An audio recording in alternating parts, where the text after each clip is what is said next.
नमस्कार, आप देख रहे हैं इंडिया हिट और मैं हूं आपके साथ रोहित झा। खबर लखनऊ से है, जहां सुहेलदेव भारतीय समाज पार्टी की समीक्षा बैठक हुई। इस बैठक में प्रदेश भर से आए सुभाषपा के पदाधिकारी और कार्यकर्ता शामिल हुए। बैठक में एक बार फिर सभी की सहमति से ओम प्रकाश राजभर को पार्टी का राष्ट्रीय अध्यक्ष चुन लिया गया। वहीं सुभाषपा के राष्ट्रीय अध्यक्ष ओपी राजभर ने पार्टी के सिंबल को बदल दिया है। वह पार्टी का नया चुनाव चिन्ह छड़ी की जगह चाबी होगा। तो सुहेलदेव भारतीय समाज पार्टी यानी सुभाषपा ने अपना चुनाव चिन्ह बदलकर चाबी रख लिया है। पहले इसका चुनाव चिन्ह छड़ी था। पार्टी के नेता ओम प्रकाश राजभर का मानना था कि छड़ी चुनाव चिन्ह की वजह से वो चुनाव हारे थे। आज उत्तर प्रदेश इकाई की बैठक आपके रविंद्रालय में हो रही है। जो भारतीय समाज पार्टी उत्तर प्रदेश इकाई बंद कर दी गई थी, तो सुहेलदेव भारतीय समाज पार्टी ने अपना चुनाव चिन्ह बदलकर चाबी रख लिया है। पहले इसका चुनाव चिन्ह छड़ी था। पार्टी के नेता ओम प्रकाश राजभर का मानना था कि छड़ी चुनाव चिन्ह की वजह से वो चुनाव हारे थे, जिस वजह से उन्होंने चुनाव चिन्ह को बदल दिया है। तो सुभाषपा के राष्ट्रीय अध्यक्ष ओपी राजभर ने पार्टी के सिंबल को बदल दिया है। वहीं पार्टी का नया चुनाव चिन्ह छड़ी की जगह अब चाबी होगा।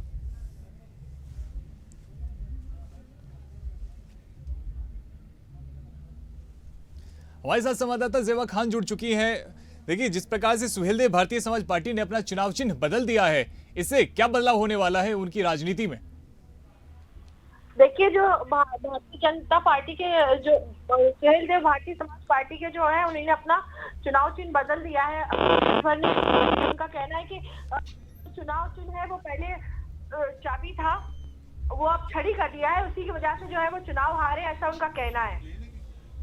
बिल्कुल। और जेवा, देखिए, कहीं ना कहीं उन्होंने कहा भी था कि चूंकि उनका चुनाव चिन्ह जो है वो पहले छड़ी था और जिस प्रकार से एक और चुनाव चिन्ह था वो हॉकी था, जिस वजह से वोटर्स के बीच में कंफ्यूजन पैदा होता था। वो छड़ी की जगह पे हॉकी पे बटन दबा के आ जाते थे, जिस वजह से उन्होंने पार्टी का जो सिंबल है उसे बदल दिया है। जी बिल्कुल, अरविंद राजभर का जो चुनाव चिन्ह छड़ी है वो तीसरे नंबर पर था और उनका मुकाबला यही की जो समाजवादी पार्टी की उम्मीदवार रही है लीलावती राजभर थी, उनके साथ था और ये हॉकी उन्हीं का सिंबल था और ये ईवीएम में नीचे से तीसरे नंबर पर था और लीलावती को 47,527 वोट मिले थे।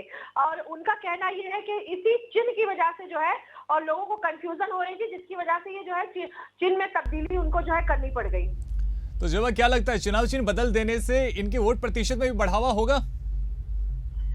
देखिए, जहाँ तक मुझे लगता है कि चुनाव चिन्ह बदलने के बजाय किसी भी पार्टी को या जो पार्टी के प्रत्याशी है वहाँ पे लोगों को जनता का मन बदलना चाहिए। जहाँ तक मुझे नहीं लगता है कि चुनाव चिन्ह बदलने से जो है कहीं जो है चुनाव चिन्ह बदलने से जो है वो वोटों की गिनती घटती बढ़ती है।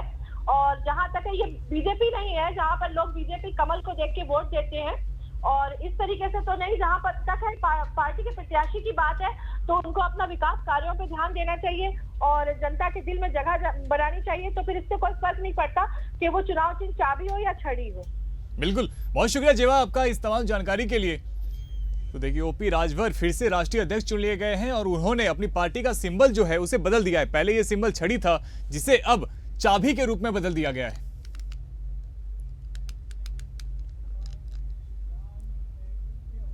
कोलकाता में महिला डॉक्टर के साथ रेप और मर्डर की वारदात के बाद पूरे देश में डॉक्टर्स गुस्से में हैं।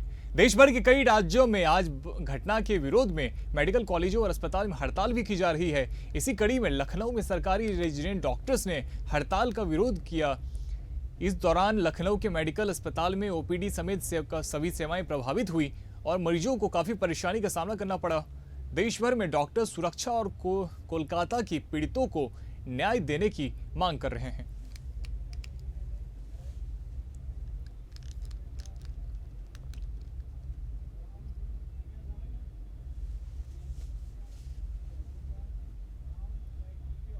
मेरठ के कंकड़खेड़ा में धर्म परिवर्तन का मामला सामने आया है, जहां हिंदुओं को ईसाई बनाने का काम चल रहा था।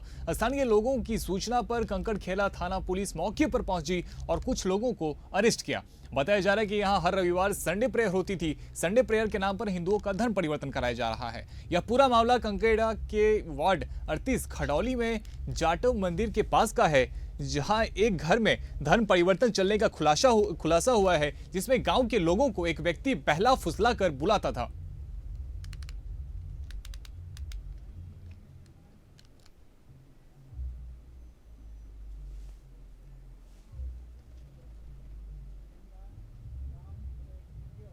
झांसी पुलिस ने 48 घंटे के भीतर महिला के ब्लाइंड मर्डर का पर्दाफाश कर दिया है। 2 दिन पूर्व पूंछ थाना क्षेत्र के बाबई गांव में रहने वाली महिला की उसके ही घर में गला रेतकर हत्या कर दी गई थी। घटना के बाद फोरेंसिक टीम और पुलिस मामले की जांच में जुट गई थी, जिसके बाद पुलिस ने आरोपियों को गिरफ्तार कर जेल भेज दिया। वहीं पुलिस खुलासे में महिला का भतीजा ही हत्यारा निकला।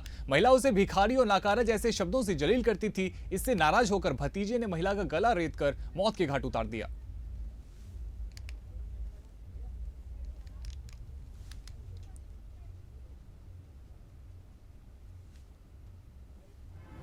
अगस्त की रात्रि में धनती देवी, जिनकी उम्र करीब 60 वर्ष है, उनके गले पे चाकू मार करके हत्या कर दी गई थी।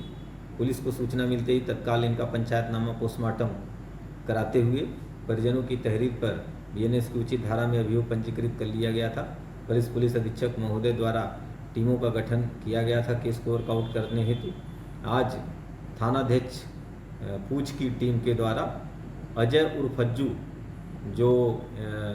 जो मृतका का भतीजा लगता है, इसको गिरफ्तार किया गया है। इससे जब पूछताछ की गई तो इसने ये बताया कि जो इसकी चाची जो मृतका है धनती, ये इसको नकारा और भिखारी बोलती थी, जिसके वजह से क्रोधित होकर के इसने ऐसी घटना को कारित किया है। अभियुक्त को माननीय न्यायालय के समक्ष प्रस्तुत करते हुए अग्रिम वैधानिक कार्रवाई की जा रही है।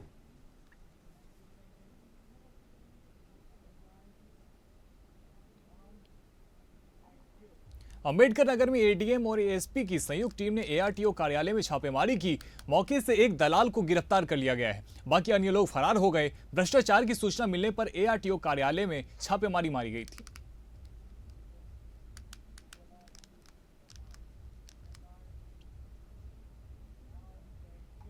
अगली खबर गाजियाबाद से है, जहां के इंदिरापुरम क्षेत्र में पुलिस मुठभेड़ में एक बदमाश घायल हुआ। उसके कब्जे से एक मोबाइल फोन, 2 चैन, 15,000 रुपए कैश और स्कूटी बरामद की गई है। आपको बता दें कि गाजियाबाद और नोएडा में स्नैचिंग की घटनाएं लगातार बढ़ रही है। पुलिस ने सीसीटीवी फुटेज के आधार पर बदमाशों की तलाश की। वहीं मुखबिर की सूचना पर पुलिस मौके पर पहुंची। चेकिंग के दौरान पुलिस और बदमाशों के बीच में मुठभेड़ हो गई, जिसमें बदमाश घायल हो गए।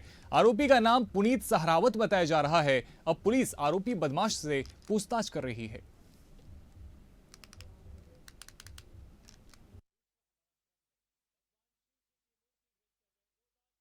और इसके ऊपर कुल लगभग 24 से 25 मुकदमे लूट के और अन्य धाराओं के हमें मिले। उसके बाद इसने बताया कि लूट कारित करते समय ये अपने पास एक तमंचा भी रखता था, जिसकी बरामदगी के लिए इसको हिंडन बैराज, जहां पे इसने निशानदेही बताई कि यहाँ पे ये तमंचे को फेंका था पुलिस के डर से। जब इससे वहां पे असलहे को बरामद करने के लिए पुलिस टीम लेके आई तो इसने असलहा निकाल कर पुलिस टीम के ऊपर फायर कर दिया। आत्मरक्षार्थ जवाबी फायरिंग में इसके पैर में गोली लगी है। तत्काल इसको हॉस्पिटल रवाना किया गया है। आगे की वैधानिक कार्रवाई की जा रही है। अगली खबर गाजियाबाद से है, जहां इंदिरापुरम के अहिंसा खंड में 2 मौजूद घड़ी के शोरूम में चोरी की बड़ी वारदात हुई है। चोरों ने रात के अंधेरे में शटर तोड़कर लगभग 3 करोड़ रुपए की महंगी घड़ियां चुरा ली।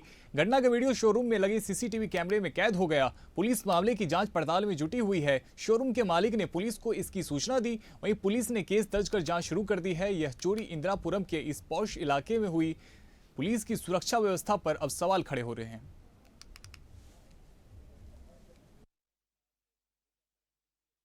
इंदिरापुरम सुबह लगभग 11:30 से 12 के बीच में एक तहरीर प्राप्त होती है, जिसके अनुसार कनौनी चौकी क्षेत्र अंतर्गत पड़ने वाले साई क्रिएशन, जो कि घड़ियों का शोरूम है, में अज्ञात चोरों द्वारा शोरूम का शटर उठाकर घड़ियों की चोरी कर ली गई है, जिसकी सूचना पर तत्काल मुकदमा पंजीकृत कर लिया गया है। इस चोरी के खुलासे के लिए कुल 3 टीमों का गठन किया गया है। जल्दी इस घटना का अनावरण करते हुए आगे की वैधानिक कार्रवाई की जाएगी। जालौन के मेलहुआ में मकान की छत गिरने से एक ही परिवार के 2 लोगों की मौत हो गई और 2 लोग गंभीर रूप से घायल हो गए हैं। पुलिस से मिली जानकारी के अनुसार हादसे में मां बेटे की मौत हो गई और पिता बेटी का अस्पताल में इलाज जारी है। वहीं सीएम ने इस घटना पर संज्ञान लेते हुए परिजनों के प्रति संवेदना व्यक्त की है और साथ ही सीएम योगी ने राहत कार्य में तेजी लाने के साथ घायलों के समुचित उपचार के निर्देश दिए हैं।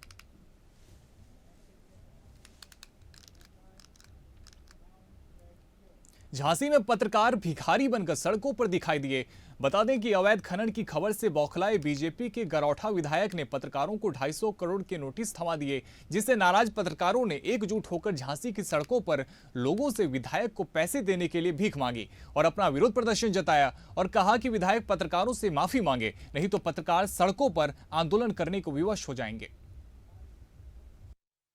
रहने के बाद जब मीडिया कर्मियों ने इसकी खबर दिखाई जाती है तो झांसी के 5 पत्रकारों को 50-50 करोड़ के नोटिस थमा दिए जाते हैं। 50 करोड़ यानी कि पूरे हो गए 250 करोड़ रुपए। 250 करोड़ रुपए गरौठा विधायक ने नोटिस थमाए हैं जो उनको देना है। हम लोग अपना घर बार सब कुछ बेचने के बावजूद भी पूर्ति नहीं कर पाएंगे। इसको देखते हुए हम लोगों ने झांसी की सड़कों पर निकल पड़े हैं और भीख मांगने का काम कर रहे हैं, जिससे कि ये पैसा एकत्रित कर सकें। इसके साथ ही अगर ये पूरा नहीं पड़ेगा तो इसके बाद हम अपना दिल, गुर्दा, आँखें, शरीर का अंग कतरा बिकाऊ करके ये राशि एकत्रित करेंगे और मुख्यमंत्री के माध्यम से गरौठा विधायक को सौंपने का काम करेंगे। जी, नोटिस देने का कारण क्या रहा? नोटिस आपको बता दें, ये खबर चलाई गई थी जिसमें लिखा था आज हम लोग जिले भर के पत्रकारों ने गरौठा विधायक जो जवाहरलाल राजपूत हैं उनके खिलाफ प्रदर्शन किया है, विरोध प्रदर्शन किया है। झांसी की सड़कों पर भिखारी बन के हम लोगों ने कटोरा लेकर भीख मांगी है और भीख मांगने का कारण ये है कि विधायक ने हम लोगों को 50-50 करोड़ यानी कि 250 करोड़ के 5 पत्रकारों को नोटिस दिए हैं मानहानि के।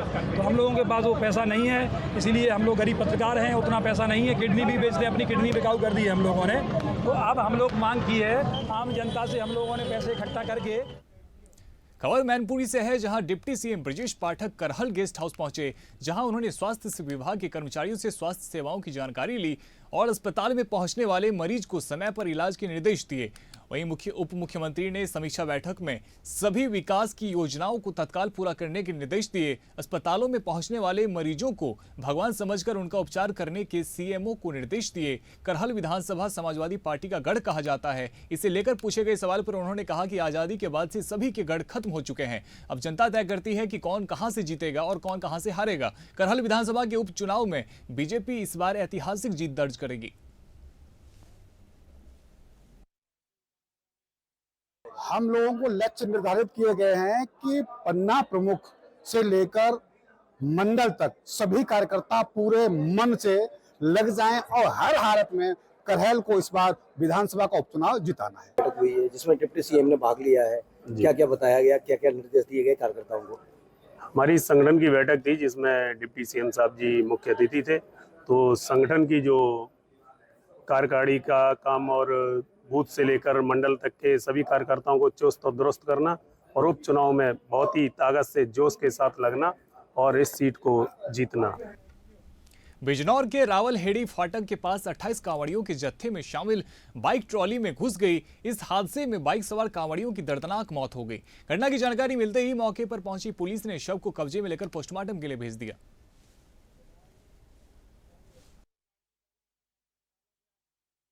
पर इसका एक्सीडेंट हो गया। कैसे? ट्रॉली से पीछे से बाइक घुस गई। ये बाइक पर थे? हाँ। तो ट्रॉली में पीछे से ठुकी है बाइक? हाँ, पीछे। जनपद शामली में एक कलयुगी पुत्र ने अपने पिता को मौत के घाट उतार दिया। बताया जा रहा है कि हत्या आरोपी पुत्र का जमीन और पैसे को लेकर अक्सर अपने पिता से विवाद होता रहता था और यह विवाद इतना बढ़ा कि आरोपी पुत्र ने घर में रखे प्लास को ही हथियार बना लिया और अपने पिता की हत्या कर दी। मृतक व्यक्ति बैंक मैनेजर के पद से रिटायर्ड था। वहीं घटना के बाद से आरोपी फरार है।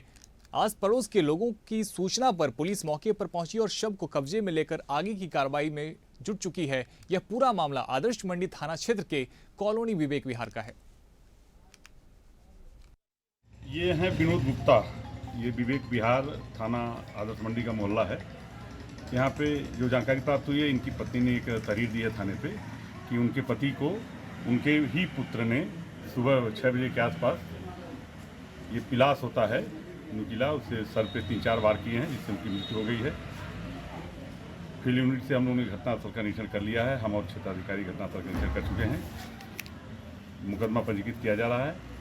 पंचायतनामा पर कार्रवाई कराकर फिर अगली कार्रवाई कराई जाएगी। सर क्या काम करते थे सर ये? इनका ये बैंक से रिटायर बताए जा रहे हैं। अच्छा। और इनका अपने पुत्र के साथ पहले से ही विवाद भी कुछ प्रॉपर्टी संबंधी चला आ रहा है। महोबा जनपद से पैरामेडिकल कोर्स के लिए महानगरों में जाने वाले छात्र छात्राओं के लिए अब जनपद में ही पैरामेडिकल कॉलेज का शुभारंभ हो रहा है। जिले के पहले पैरामेडिकल कॉलेज का शुभारंभ सदर विधायक राकेश गोस्वामी ने किया। शिक्षा क्षेत्र में लंबे अरसे से काम कर रहे समाज सेवी सुल्तान अहमद के जरिए संचालित इस पैरामेडिकल कॉलेज में उद्घाटन के पहले दिन एडमिशन लेने वाले छात्रों की एडमिशन फीस नहीं ली गई। उद्घाटन के समय सदर विधायक ने जिले का पहला पैरामेडिकल कॉलेज खुलने पर बधाई देते हुए छात्र छात्राओं से इसका लाभ लेने की अपील की।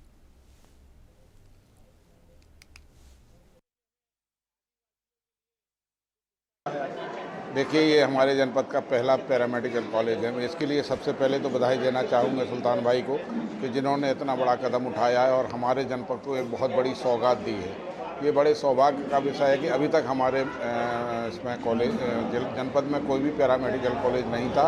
पहला पैरामेडिकल कॉलेज खुलने जा रहा है, जिससे हमारे यहाँ के निवासियों को और छात्रों को जो भी इस क्षेत्र में कदम रखना चाहते हैं उनके लिए बहुत बड़ा मौका है। और मैं चाहता हूं कि लोग इसमें आगे बढ़ें, ज़्यादा से ज़्यादा लोग इसकी शिक्षा लें। एक नई पहल, नई शुरुआत है, महोबा को सौगात दी। ये महोबा का पहला जो है पैरामेडिकल कॉलेज है और मेरा सोच ये थी कि मेरे युवा, मेरे शहर के युवा बाहर जाते थे, वो कहीं बाहर ना जाके सारी सुख सुविधाएं उनको यहाँ मिलें। और स्वास्थ्य सेवाओं में बहुत कमी है यहाँ पे, और वो यहाँ पे एजुकेशन हासिल करके अपनी जो है ज़िले की, शहर की सेवाएँ करें और यहाँ रहें। और हमारी ये पहल है।